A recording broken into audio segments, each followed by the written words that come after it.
Hello, this is Father Michael Nasser coming to you from St. Nicholas Orthodox Church here in Grand Rapids, Michigan for this week's Midweek Reflection. And this week I am reflecting on mothers and fathers. As most of you probably know, Father's Day is coming up this Sunday, and it was about a month ago that we had Mother's Day.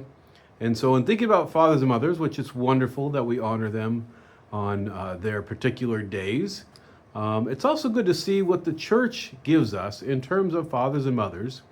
And while we have lots of them in general, we have two wonderful examples of fathers and mothers that the church gives us. Now, let's go to mothers first, ladies first. The church gives us the Theotokos as a mother. Actually, it was Jesus who gave us his mother as our mother from the cross when he said to his apostle John, "Behold your mother." And their church fathers always interpreted that as not just sharing her with him, but with all of us. She becomes all of our mothers in a way that's really hard to understand if you're not from the Orthodox or in some ways the Roman Catholic tradition. Protestants find this very strange. It's very hard for some people coming from those traditions into Orthodoxy. But when they do, when they open themselves up into that relationship, open their hearts to her, they find that she is wonderful. In fact, she's the perfect mother. She shares with us, like any mother does, her care, her concern, her love, her tenderness, her guidance, sometimes her stern admonition, all the things that wonderful and perfect mothers do. But the church also gives us another mother, and that is the church herself. We call the church her, the feminine, that the church raises us, the church is teaching us, the church is guiding us. And so not one, but we get two wonderful images of motherhood in the church. But we also get two really good, one perfect, one not so perfect, but usually pretty good image of fatherhood. The first one, so the perfect one, of course, is God, the Father, who Jesus also shared with us. When he taught us to pray, he said, "Pray like this, our Father." And he brought us into the relationship that he had with his Father, and he shares that sonship with us and makes all of us sons and daughters of his Father, and who now becomes our Father. And of course, God is perfect.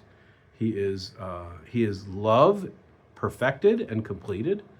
And so we have a perfect Father in the Father, our Heavenly Father.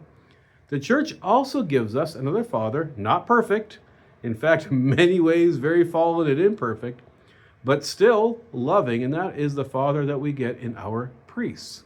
Those of you here at St. Nicholas know that I've begun a sermon series on the priesthood.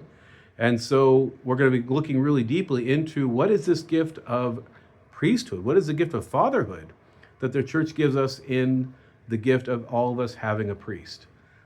In many ways, it's an expression of the Father that the church gives us. God gives us a priest to be that fatherly voice, that fatherly touch, that fatherly sometimes admonition, and along with the loving, the tender care, all of that, for the purpose of what? To do what all parents do, they raise their kids.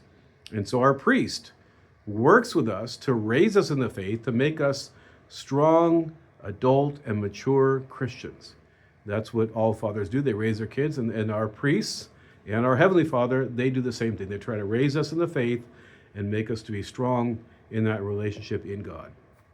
So as we celebrate Father's Day coming up, we celebrated Mother's Day last month, let's also celebrate and be thankful for the fathers and the mothers that we have in our life in God, in the church, with two wonderful, perfect mothers, and one perfect father, and one imperfect, often trying, but still very loving for us. And be thankful for these gifts that the church gives us. I hope you find that helpful. If so, please share with family, friends, neighbors, and God willing, we'll see you in next week's video.